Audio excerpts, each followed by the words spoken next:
वृंदा अपने पति, बच्चों, सास ससुर और देवर देवरानी के साथ रहती थी। यूं तो बहुत कुछ नहीं था वृंदा के पास, पर जो था वो परिवार को चलाने के लिए बहुत था। अरे बहू जरा चाय तो लाना। लाती हूँ माँ जी, अभी लाई। पूजा की थाली एक तरफ रखकर वृंदा रसोई में चाय चढ़ाने जाती है, जहाँ पूजा पहले ही नाश्ते की तैयारी कर रही थी। शुगर है माँ जी को, और उसके बाद भी उन्हें 3-3 कप चाय चाहिए, वो भी चीनी वाली। ऐसे कैसे चलेगा भाभी? चाय दी थी मैंने मम्मी जी को, आप बाहर जाकर कह दीजिए मम्मी जी चाय पत्ती खत्म हो गई है। किसी ने सही कहा है, बुढ़ापे में लोग ना बच्चों की तरह बर्ताव करने लगते हैं। मैं जाकर माँ जी से बात करती हूँ, फिर आकर रोटियां बना दूंगी। पहले ये आप और भैया इस घर के लिए इतना कुछ कर रहे हैं भाभी, उसके बाद ये रोजमर्रा के कामों में भी आप अपने शरीर को गलाएंगी तो ऐसे कैसे चलेगा? आपको अचार भी तो बनाना है। मैं नाश्ते की तैयारी कर लूंगी, आप आराम से बाहर जाइए। वृंदा अपनी सास के पास जाकर टीवी में बिग बॉस लगा देती है, जिसे देखते ही पार्वती सब कुछ भूलकर टीवी एंजॉय करने लगती है। मम्मी जी तो अपने काम में लग गई, अब मैं जाकर जल्दी से धूप में अचार डाल देती हूँ। वृंदा छत पर अचार सुखा रही थी कि तभी टेंशन में फोन पर बात करता हुआ उसका देवर रवि छत पर आता है। अरे ग्रेजुएशन की है मैंने, कैसे नहीं मिलेगी नौकरी? वो लोग तो 12वीं पास लोगों को भी नौकरी दे रहे थे, फिर मुझे क्यों नहीं? अरे भाई घूस से दुनिया चलती है, डिग्री से नहीं। 2.5 लाख रुपए जमा कर दे, लग जाएगी तुझे भी नौकरी। 2.5 लाख? मजाक कर रहा है क्या? इस उम्र में भी मैं अपने भाई के खर्चों पर पलता हूँ। मेरा खर्चा, मेरी पत्नी का खर्चा, पापा मम्मी का खर्चा, सब कुछ भाई और भाभी अकेले उठा रहे। उसके बाद मैं उनके सामने मुंह खोलकर 2.5 लाख कैसे मांगू? फोन पर बात करता हुआ रवि जैसे ही पीछे मुड़ता है, अपनी भाभी को वहां देखकर हैरान रह जाता है। भाभी वो, तू फिक्र क्यों करता है रवि? 2.5 लाख रुपए की बात है ना, मैं देखती हूँ। धूप तीखी है, मैं अच्छे खासे अचार का स्टॉक तैयार कर लूंगी, और बारिश में जब कहीं कोई अचार तैयार नहीं कर पाएगा ना, तब अच्छे रेट में अचार बेचूंगी। वहां तेरे भैया आलू के पराठे का बिजनेस कर ही रहे, हो जाएगा सब कुछ, थोड़ा वक्त दे दे मुझे। आप दोनों आज के जमाने के राम और सीता है भाभी, और मैं आपका लक्ष्मण। पर ये लक्ष्मण आपके लिए कुछ नहीं कर पा रहा है। पर मैं आपको विश्वास दिलाता हूँ भाभी, जब भी आपको जरूरत पड़ेगी आपका ये देवर आपके पीछे ही खड़ा होगा। ये था वृंदा का ससुराल, जहाँ सभी एक दूसरे पर जान छिड़कते थे। अरे टोनी जल्दी आटा गूंथ, यहाँ ग्राहकों की लाइन लगी पड़ी है। हाँ भैया गूंथ रहा हूँ, पर इसके बाद और आटा नहीं लाए हम। आलू भी लगभग खत्म हो गया है, तो ठेला तो बंद करना पड़ेगा हमें। क्या? अरे शाम के बाद ही तो बिक्री शुरू होती है हमारी। बड़े दिनों बाद फिर से ऐसी चकाचौंध देखने मिली है ठेले पर। तो एक काम कर, घर पर फोन कर, पापा नहीं तो रवि आटा और आलू पहुंचा देंगे। महेश उबले आलू और आटा लेकर अपने बेटे के ठेले पर पहुंचता है। अरे सारा काम तो अकेले ही करेगा क्या सूरज? देखो उस मुन्ना ने 2 पराठे खाए और एक के ही पैसे देकर गया है। इसी फिराक में रहते सबकी, कैसे कहीं घोटाला करते। तू रहने दे, कस्टमर से पैसे मैं ले लेता हूँ। और टोनी क्या काम चोरी कर रहा है तू? ऐसे धोते है क्या बर्तन? अच्छे से धो। हमें ज्यादा पराठे तो बेचते हैं, पर कस्टमरों की सेहत के साथ खिलवाड़ नहीं करना। टोनी, सूरज और महेश मिलकर ठेले को संभालते हैं और रात के 12 बजे घर लौटते हैं। तुझे कोई फिक्र करने की जरूरत नहीं है रवि। जिस हिसाब से आज मार्केट रहा है, अगर ऐसे ही काफिला हमारा चल पड़ा तो मैं तुझे नया काम करवा कर दे दूंगा। वही तो भैया, ऐसे ठेले का काम नहीं करना मुझे। पापा ने बिजली का काम किया, जिंदगी भर सीढ़ी उठाकर यहाँ वहां तार जोड़ते रहे। जब इस काम को भी प्राइवेट कंपनियों ने ले लिया, तब आप ठेला लेकर बैठ गए। मुझे ये सब ना करना पड़े और हमारे बच्चों को अच्छा भविष्य मिल सके, इसलिए मैंने ग्रेजुएशन की। अब ग्रेजुएशन के बाद फिर से मैं किसी बिजनेस में लग जाऊं तो क्या फायदा? और हमारे पास कोई लाखों रुपए तो है नहीं जो मार्केट में हम बड़ा सा शोरूम खोल सके। मुझे तो भैया नौकरी करनी है, छोटे मोटे काम नहीं करने। हाँ तो ठीक है ना, तेरे भैया तुझे 2.5 लाख कमा कर दे देंगे, कर लेना उससे नौकरी बस। धीरे धीरे दिन बीत रहे थे और पराठों का काम बढ़ता जा रहा था। भगवान की दया से सब कुछ अच्छा होता हुआ लग रहा है।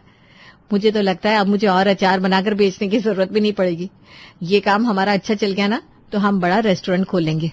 अरे नहीं भाई, रेस्टोरेंट के पहले मैं तो अपने वारिस को धरती पर लाऊंगा। उसे भी तो दिखना चाहिए पापा ने कितनी मेहनत करके रेस्टोरेंट खड़ा किया है। आपसी हंसी मजाक करते दोनों पति पत्नी सो जाते हैं। रात के 2 बजे अचानक ही बिजली कड़कती है और तेज बारिश शुरू हो जाती है। चलो ये अच्छा हुआ, इतनी गर्मी पड़ रही थी, दिमाग खराब हो गया था। इस बारिश की बड़ी जरूरत थी। भगवान भी जानते हैं कि हम एसी नहीं लगवा सकते, इसीलिए उन्होंने बारिश कर दी। खिड़की खोल दीजिए, ठंडी हवा आएगी।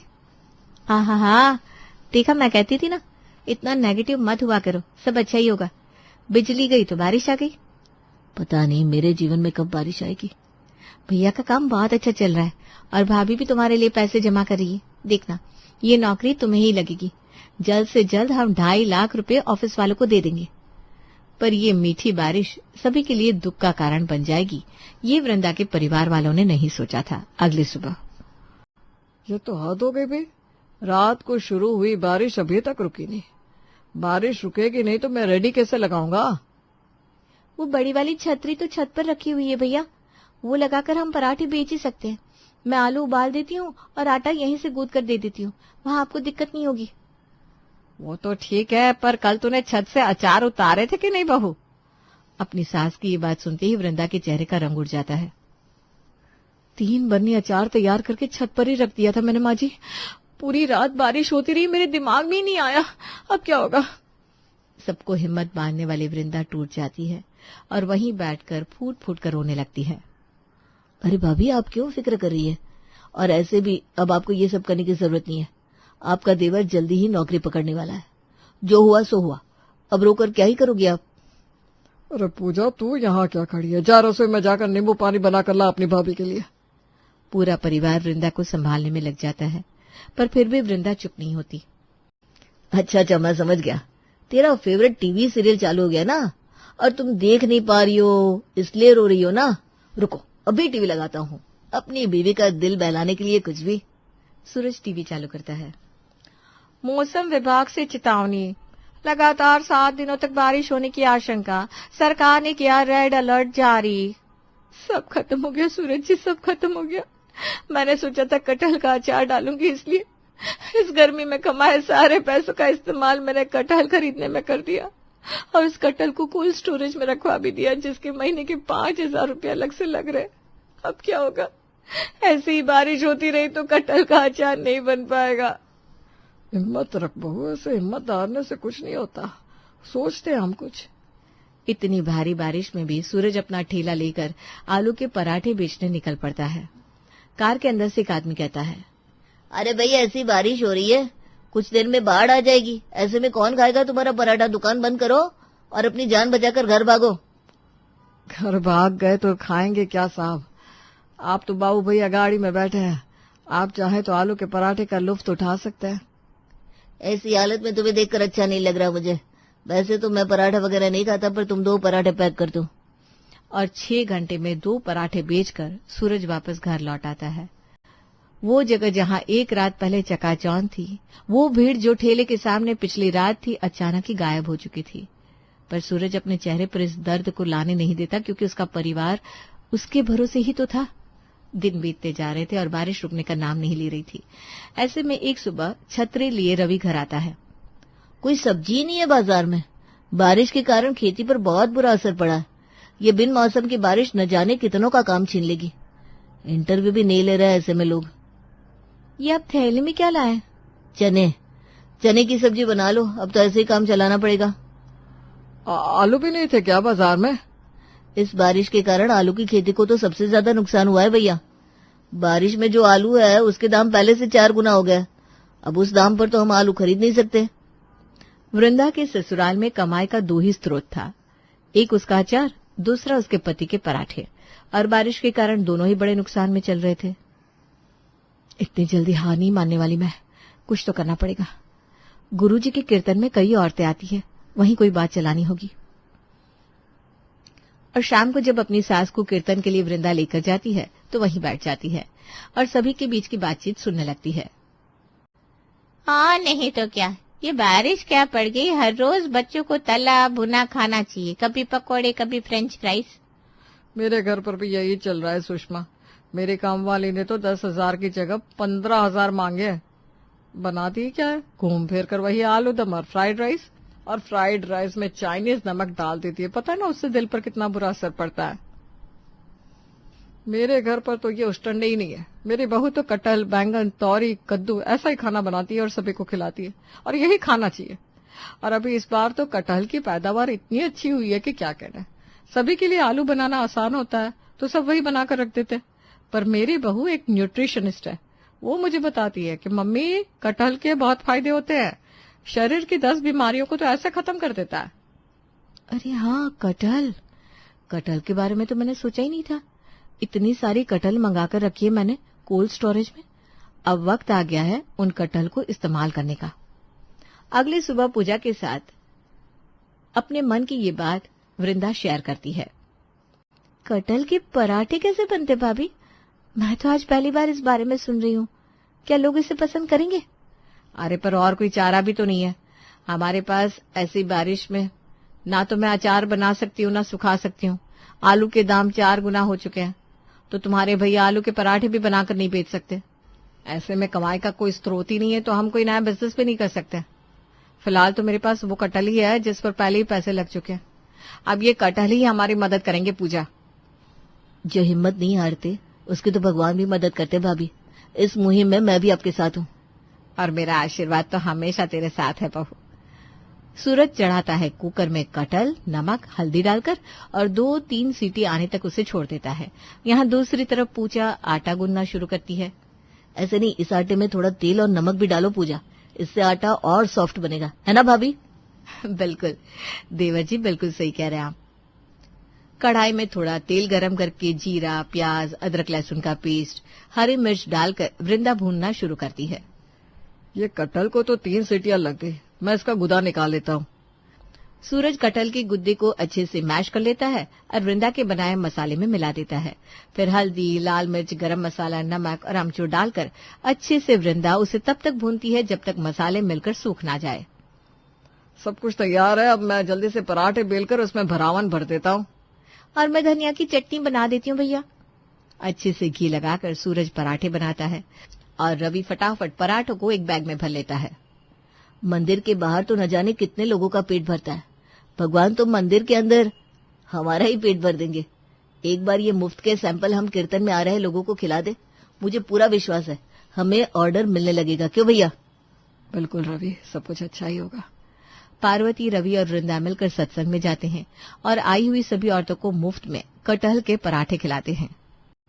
इसमें तूने कटहल डाला है बहू? मैं नहीं मान सकती, मुझे तो लगा एवोकाडो है।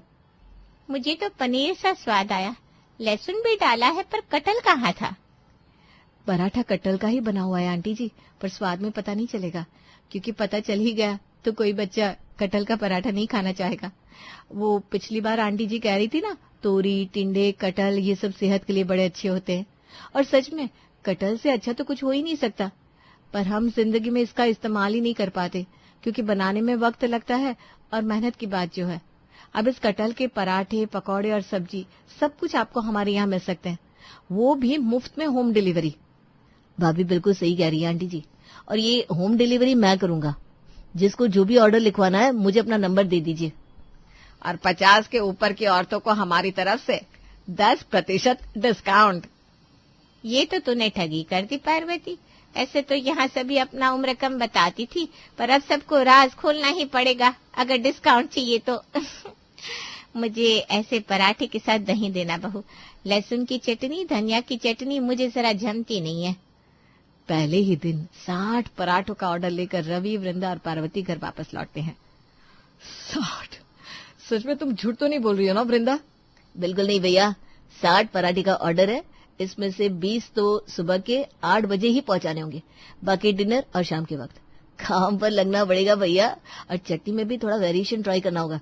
सभी को धनिया की चटनी जमती नहीं है, मैं सोच रहा हूँ एक मीठी चटनी भी रख देते हैं। मैं तो कहता हूँ जिससे भी पराठे देने जाओगे उन्हें कटहल की टिक्की भी मुफ्त में दे देना सैंपल के तौर पर। इससे हमें नया ऑर्डर भी मिलने के चांसेस बढ़ जाएंगे। हो सकता है बच्चों को कटहल की टिक्कियां अच्छी लगे। अपने पूरे परिवार को एकजुट होकर इस काम में लगता देख सूरज की तो आंखें भर आती है, पर इस बार ये आंसू खुशी के थे। अगले सुबह रवि 5 बजे ही उठकर रेनकोट पहनकर कोल्ड स्टोरेज में कटहल लाने चला जाता है। अरे पूजा, बाहर रिक्शे में कटहल डाल कर ले आया हूँ मैं, तुम आटे की तैयारी शुरू करो। पर इतनी जल्दी रवि जी, अभी तो 5:30 बज रहे हैं। अरे सिर्फ कटहल के पराठे नहीं बनाने, हमें सुबह का नाश्ता भी तो तैयार करना है, फिर बर्तन भी धोने पड़े हुए हैं, झाड़ू पोछा, बहुत काम है। कहीं ऐसा ना हो कि घर के काम में पराठे बनाने में देरी हो जाए। ऊपर से बारिश भी इतनी है, वक्त के पहले ही डिलीवरी के लिए निकलना होगा। पहले ही दिन अगर हम डिलीवरी लेट करेंगे तो कस्टमर का हम पर से विश्वास उठ जाएगा। पूजा और रवि मिलकर लगभग सारी तैयारी कर लेते हैं। कुछ देर बाद सूरज और वृंदा रसोई में आते हैं। आप फिक्र मत कीजिए भाभी, कल आपने किस तरह भरावन तैयार किया था मैंने अच्छे से देख लिया था। सब कुछ तैयार हो गया है। जब तक भैया पराठे बनाएंगे तब तक मैं सभी का नाश्ता तैयार कर लूंगी। सच में तू ये साबित कर देती है कि तू मेरी देवरानी नहीं छोटी बहन है। और कुछ इस तरह तैयार होती है वृंदा की पहली ऑफिशियल डिलीवरी। आप फिक्र मत कीजिए भैया, मैं अच्छे से डिलीवरी करके लाऊंगा। वहां रवि डिलीवरी करने निकल जाता है तो वृंदा घर के कामों में लग जाती है। दोपहर के 2 बजे फिर से सभी दूसरा स्टॉक बनाने में लग जाते हैं। डिलीवरी तो हम कर ही रहे हैं भाभी।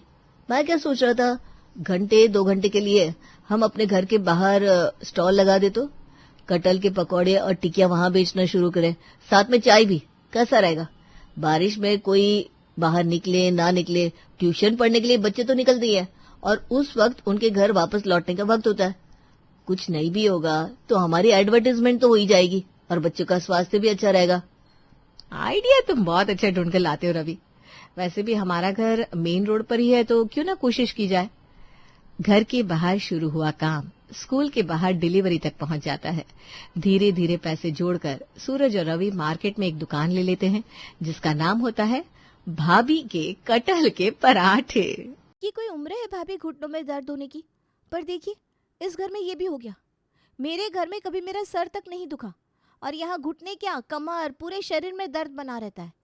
बॉडी लोशन से ज्यादा मुझे मूव और झंडू बाम लगाना पड़ता है। तो क्या करोगी प्रिया, अच्छा खाना मिलेगा नहीं तो शरीर कब तक काम कर पाएगा। सुबह 6 बजे सूरज के साथ उठते हैं हम और रात को 12-1 बजे सोते हैं। कितना ही चल जाएगा शरीर? शरीर भी तो मशीन है। अच्छा खाना अंदर जाएगा ही नहीं तो ताकत रहेगी कैसे? तभी बाहर से दूध वाले की आवाज आती है। भाभी दूध जल्दी करो, बाकी जगह भी जाना है। इसकी तो ट्रेन ही छूटती रहती है। आप फुल्की बनाइए भाभी, मैं दूध ले लेती हूँ। पतीला लेकर प्रिया दरवाजे पर जाती है और दूध डलवाती है। दूध वाले, आजकल दूध बहुत पतला दे रहा है तू। इस घर में बच्चे और बूढ़े भी हैं, सभी को दूध पीना होता है। और सही से नापा कर दूध। 8 पाव की जगह 7.25 पाव ही दूध दिया था तूने। ठीक से ही तो नापता हूँ चाची जी, वरना अजीत के दूध के तौल पर कभी कोई शक नहीं करता। प्रिया दूध लेकर जैसे ही रसोई में जाने लगती है पीछे से पार्वती कहती है, 1.5 किलो दूध बिना पानी के मेरे लिए अलग से उबाल कर फ्रिज में रख देना बहू। बाकी आधे किलो में पानी मिला लेना तुम सबके दूध और चाय के लिए। खुद में बड़बड़ाती प्रिया रसोई में आ जाती है। पूरे परिवार के लिए आधा किलो दूध और अकेली माँ जी के लिए 1.5 किलो दूध। बाप रे बाप, बताइए भाभी, इतना भेदभाव करके भगवान जाने ये कहाँ मुंह दिखाएंगे।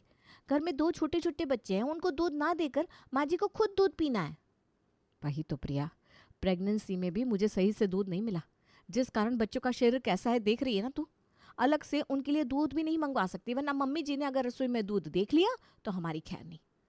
तू तो अपना बच्चा मायके में ही करना बाबा।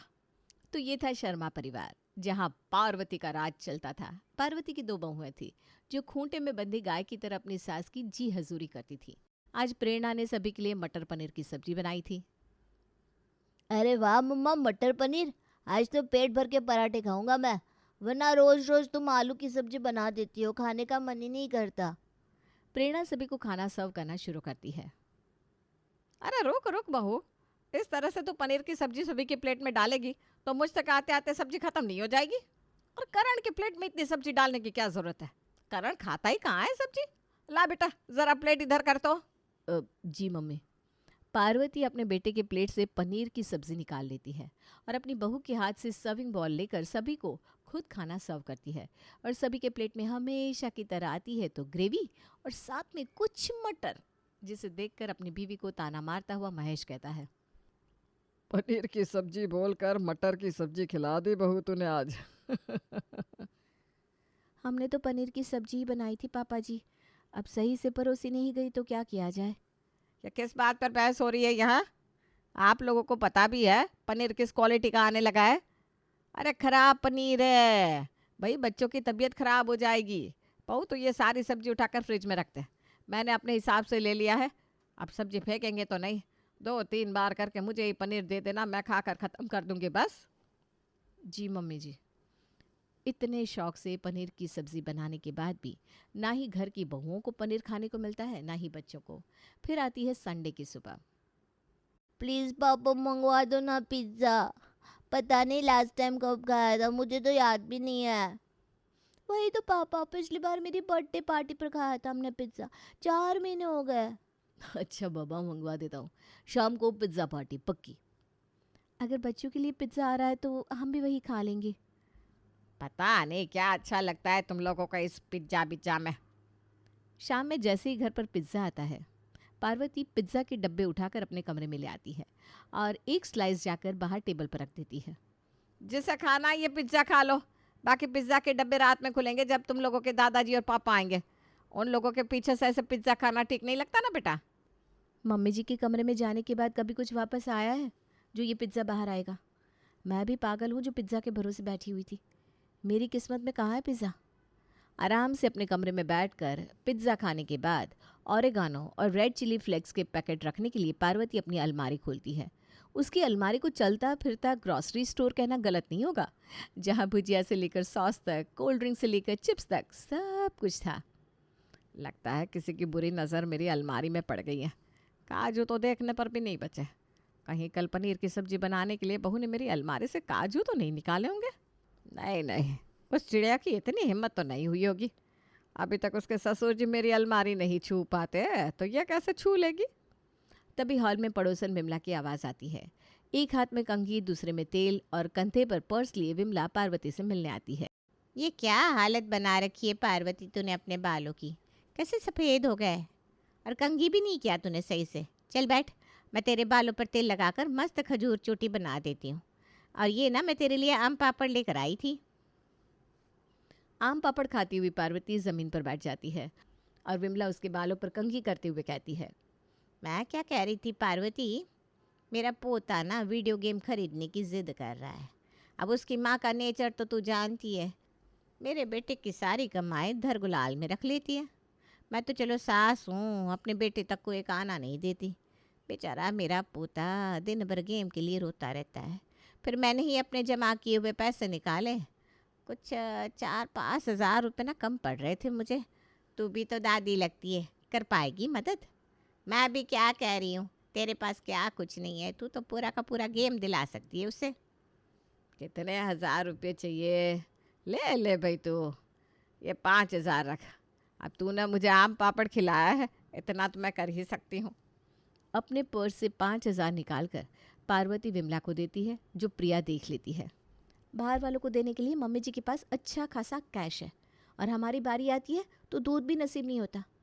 क्या किस्मत पाई है हमने भगवान मालिक। एक रोज़ पार्वती प्रिया के साथ सुपरमार्केट जाती है, जहाँ चुपके से प्रिया खुद के लिए 2 बिस्किट के पैकेट लेकर ट्रॉली में छुपा लेती है। पर पार्वती तो पार्वती थी। आप यहीं खड़ी रहिए मम्मी जी, बिलिंग की बहुत लंबी लाइन है, मैं बिल करवा कर आती हूँ। ये 2 बिस्किट के पैकेट भी बिल करवा लेना बेटा, पर निकलते ही खा मत लेना। वो क्या है ना, घर पर 2 बच्चे हैं, उनके लिए भी तो कुछ होना चाहिए ना, बच्चे खा लेंगे बिस्किट। पता नहीं ये मम्मी जी की आँख है या उल्लू की आँख, छोटी से छोटी चीज़ ये सूंघ कैसे लेती है? पिछले जन्म में ज़रूर कुत्ता रही होंगी। प्रिया और पार्वती की बात पास में खड़ा सचिन सुन रहा था। काफ़ी मनमोजी लगती है आंटी जी, मेरे साथ अच्छी जमेगी इनकी। और क्या था, सचिन पार्वती के घर के चक्कर लगाने लगता है। एक रोज़ जब पार्वती नैना के साथ टहलने के लिए निकलती है, सचिन भी उसी रास्ते पर टहलना शुरू कर देता है। मैं आपको इस रास्ते पर रोज़ देखता हूँ आंटी जी, पहले तो आप इधर कभी नहीं दिखती थी। तबीयत वबीयत ठीक है ना? वरना आजकल इस उम्र में औरतों को घुटने की प्रॉब्लम, शुगर की प्रॉब्लम, क्या कुछ नहीं होता, इसलिए सबको वॉक करना पड़ता है। आपके साथ ऐसी कोई शिकायत तो नहीं है ना? अरे नहीं नहीं बेटा, भगवान की दया से मुझे कोई प्रॉब्लम नहीं है। फिर तो सही है। ये पकड़िए फ्रूटी, पीते पीते चलते हैं। टहलने का टहलना और एन्जॉयमेंट के एन्जॉयमेंट। अरे वाह बेटा, तूने तो मेरा दिल ही जीत लिया। वरना आजकल के बच्चों में ये तहजीब कहाँ रही कि सामने खड़े आदमी से भी पूछे। तुम्हारे संस्कार देखकर ना मुझे बड़ा अच्छा लगा। ये तो परवरिश की बात है आंटी जी। आप भी लीजिए ना नैना जी। ये क्या पिएगी? इसकी फ्रूटी भी मुझे दे दे बेटा। मम्मी समझ रही हैं कि ये मम्मी के पीछे यहाँ आया है, पर उन्हें क्या पता कि उनकी बेटी क्या चीज़ है। मुझे देखकर कोई मेरे पीछे ना चल दे। ऐसा आज तक हुआ कहाँ है जो अब होगा। पर कोई नहीं, देखने में तो ठीक ही लग रहा है। लड़का स्मार्ट भी है और गोरा चिट्टा भी। और सबसे अच्छी बात, मैच्योरिटी दिखाते हुए सीधा मम्मी से बात कर ली इसने। नाती पोते गोरे गोरे हो जाएंगे मम्मी के, सही है। कुछ इस तरह सचिन पार्वती के घर तक जाने का रास्ता खुद के लिए बना लेता है। सभी के साथ सचिन डाइनिंग टेबल पर बैठा था और प्रिया उसे खाना परोसती है। मम्मी जी सब्जी आप ही परोस दीजिए ना, वो क्या है ना मुझे तो अंदाज़ा नहीं है। अरे इसमें अंदाजा ना अंदाजा की बात क्या है बहू, अच्छे से परोस दे, पेट भर के खाना बेटा। नहीं नहीं आंटी जी, वैसे भी मैं इतना खाता नहीं हूँ। मैं तो यहाँ आपको भुजिया की पैकेट देने आया था, मेरे बैग में ही है, कहिए तो खाने के साथ परोस दूँ। अरे बेटा कितना प्यारा है, देख रही हो नैना। वैसे बेटा नैना का ना कोई दोस्त ही नहीं है, तो इससे भी बात कर लिया करो, बेचारी का मन लगा रहेगा। वैसे तुम करते क्या हो सचिन? तुझे क्या लगता है तेरी माँ ने बिना इसे जाने परखे घर आने दिया होगा? पार्वती जी, इस मामले में मुझे आप पर पूरा भरोसा है। और आज पहली बार पार्वती, जो दूसरों की प्लेट से खाना उठा लेती थी, अपनी प्लेट से चपाती निकालकर सचिन के प्लेट में रखती है। सचिन की तो ऐसी खातिर हो रही थी मानो वो घर का दामाद हो, और अपनी सास का ऐसा बदला रूप देखकर प्रेरणा प्रिया से कहती है, 8वीं रोटी जा रही है इस लड़के की प्लेट में, और कहता है मैं सिर्फ भुजिया देने आया था आंटी। मुझे तो लग रहा है मम्मी जी को इसके चेहरे में अपना दामाद दिख रहा है। हमें भी क्या है, इसी बहाने दीदी पराई हो जाएगी। हो सकता है दीदी के जाने के बाद मम्मी जी ज़रा सुधर जाए और उनका झुकाव हमारी तरफ भी हो जाए। पर सचिन का आना ऐसा आना होता है कि प्रिया और प्रेरणा की तो बैंड बज जाती है। अब हर दिन सचिन पार्वती के घर पहुंचकर किसी दामाद की तरह ट्रीटमेंट लेना शुरू कर देता है। सचिन ने तो हद ही कर दी है, दिन के 2 वक्त तो ये हमारे यहाँ ही खाता है। सचिन की सेवा से परेशान होकर एक शाम प्रेरणा और प्रिया मिलकर अपनी सास के सामने एक बात रखती हैं। वो क्या है ना मम्मी जी, सचिन जी हमारे यहाँ रोज़ रोज़ आते हैं। घर में जवान लड़की हैं, पड़ोसियों की ज़बान तो आप जानती हैं ना कितनी लंबी है। सुषमा आंटी बार बार पूछ रही थी, क्यों आता है सचिन, क्या काम रहता है इसका, कोई बात है क्या? मैंने तो कह दिया मेरे भाई जैसा है, बहनों से मिलने आ जाता है बस। आज हमने सुषमा आंटी का मुंह बंद करवा दिया, ऐसे कितने लोगों का मुंह बंद करवाएंगे हम। बात तो तुम दोनों ठीक कह रही हो। वैसे आपको क्या लगता है मम्मी जी, सचिन यहाँ क्यों आते होंगे? नैना के लिए आता है और क्या, वरना मैं आने देती क्या उसे यहाँ पर।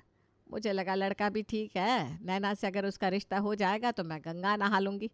बाकी मेरी पसंद नापसंद का भी ध्यान रखता है। जो लड़की की माँ के लिए इतना सोच रहा है, वो लड़की के लिए कितना सोचेगा बताओ। पर वो मुझसे बात ही कहाँ करता है मम्मी, वो तो आते ही या तो खाने बैठ जाते हैं या टीवी देखने लगते हैं। अरे इसे ही तो नज़रों की शर्म कहते हैं बेटा, इसे ही कायदा कहते हैं। इसीलिए तो वो लड़का मुझे पसंद है। उसे पता है घर परिवार के सामने प्यार जाहिर नहीं किया जाता। मैं तो कहती हूँ हम सीधा अंगूठी की तैयारी करते हैं, और सचिन बेटा को मैं कह देती हूँ पूरे परिवार को लेकर पहाड़ी वाली माता के मंदिर पहुँच जाएगा। कर देते हैं सगाई, उसके बाद तो लोगों की ज़बान अपने आप बंद हो जाएगी ना। तुम ना इतनी हड़बड़ी में अंगूठी बना रही हो मम्मी, पर इतनी हड़बड़ी में मैं कुछ भी पहनकर अपनी सगाई अटेंड नहीं करने वाली। मैं जा रही हूँ मार्केट अपने लिए अपनी पसंद का लहंगा खरीदने। सगाई नहीं हो रही है दीदी, अभी तो सिर्फ रोका हो रहा है। वैसे साड़ी भी खरीद लेंगे, हम सब साथ में चलेंगे। नानद के रोके पर भाभियों को भी तो अच्छा दिखना बनता है ना मम्मी जी, तो हम भी चले जाएं क्या शॉपिंग पर? सचिन जी को भी अच्छा लगेगा, सब अच्छे से सजे धजे रहेंगे तो। चले जाओ चले जाओ। बस अब क्या था, पार्वती तो फौरन सुनार के पास जाकर अंगूठी भी ले आती है। पूरा परिवार नैना के रोके के लिए तैयार हो जाता है कि तभी करण कहता है, हम सब तैयार तो हैं मम्मी, पर सचिन के घर वालों को पता तो है ना इस बारे में? अभी तक तो मैंने सचिन से बात ही नहीं की, तो उसके परिवार वालों को कैसे पता होगा? ये क्या कह रही है पार्वती जी आप? आपसे मुझे ऐसे बचपने की उम्मीद नहीं थी। अभी तक सचिन को ही इस रोके के बारे में पता नहीं, और हमने सारी तैयारी भी कर ली। अजी आप क्यों फिक्र करते हैं, आजकल तो लड़का अकेले जाकर शादी कर लेता है। आप भी तो कैसे अपने परिवार के अगेंस्ट चले गए थे मेरे लिए। अगर आपके पापा नहीं मानते तो आप अकेला लाते ना बारात, तो वो बात तो रहने दीजिए। मैं जानती हूँ सचिन को, वरना रोज़ रोज़ वो क्यों हमारे घर आएगा। मैंने फ़ोन कर दिया है उसे, वो पहाड़ी वाली माता के मंदिर पहुँचता ही होगा, हमें भी पहुँचना चाहिए। और पार्वती के घर वालों को इस तरह सज धज कर तैयार देखकर सचिन तो घबरा ही जाता है। ये सब क्या है आंटी जी? अच्छा अच्छा, लगता है किसी की कोई मन्नत पूरी हुई है। अरे नहीं नहीं बेटा, ये साज श्रृंगार सजावट सब कुछ आपके लिए है। हमने सोचा अब नैना और तुम्हारी सगाई कर ही देते हैं। ये क्या मजाक कर रही है आप? अभी तो मेरी खेलने कूदने की उम्र है। बाकी आपकी बेटी में मुझे क्यों इंटरेस्ट होगा? तो तुम मेरी मम्मी को फॉलो क्यों करते थे? तुम हमारे घर क्यों आ रहे थे रोज रोज? अरे बैठे बैठे खाना मिल रहा था मुझे, इतनी अच्छी सेवा मिल रही थी। और कितनी बार आंटी ने मुझे पैसे से भी मदद कर दी। मुझे जहाँ फायदा दिख रहा था मैं वहाँ रुका हुआ था। बाकी मुझे क्या मतलब? इन लफड़ों में आप मुझे मत फंसाइए आंटी जी। हाँ, जयराम की जा रहा हूँ मैं। मिल गई शांति मम्मी जी आपको? हमारी प्लेट से खाना छीन छीन कर आप अपनी अलमारी में भरती थी और ये 2-4 रुपए के स्नैक्स आपको देकर हमारा घाटा करा के चला गया सचिन। बेचारी पार्वती सिर पर हाथ रखकर वहीं बैठ जाती है।